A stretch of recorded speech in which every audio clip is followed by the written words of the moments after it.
Parents మరియు students 10th class exams తర్వాత ఒక మంచి ఇంటర్మీడియట్ కాలేజ్ వెతికే పనిలో ఉంటారు. అయితే నేను చెప్తున్న ఈ ఫ్యాక్టర్స్ కూడా మీరు పరిగణలో తీసుకుని మంచి కాలేజ్ వెతుక్కోండి. నంబర్ 1, ఇన్స్టిట్యూట్ ఫౌండర్స్ లేదా ఇన్స్టిట్యూట్ రన్ చేసే వాళ్ళ క్వాలిఫికేషన్ తెలుసుకోండి.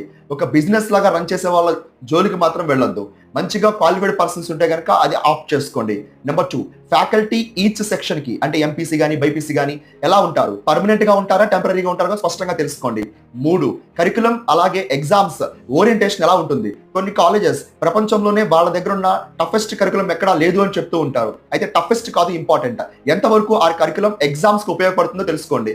Number 4, limited number of students ఉండే బ్యాచ్ చూసుకోండి. అంటే కొంతమంది స్టూడెంట్స్ చాలా ఎక్కువ మంది జాయిన్ అవుతారు, సో అది బెస్ట్ కాలేజెస్, అది కొంతవరకు ఇన్కరెక్ట్ అని మనం చెప్పవచ్చు. లిమిటెడ్ నెంబర్ ఆఫ్ స్టూడెంట్స్ తో మంచి రిజల్ట్ తీసుకొచ్చే కాలేజ్ ఎంచుకోండి. Last but not least, stress free education, pressure అవ్వకుండా ప్రశాంతంగా చదువుకుంటూ తమ అనుకున్న గోల్స్ కి వెళ్లే విధంగా స్టూడెంట్స్ ని ట్రైన్ చేసే కాలేజ్ ఎంచుకోండి.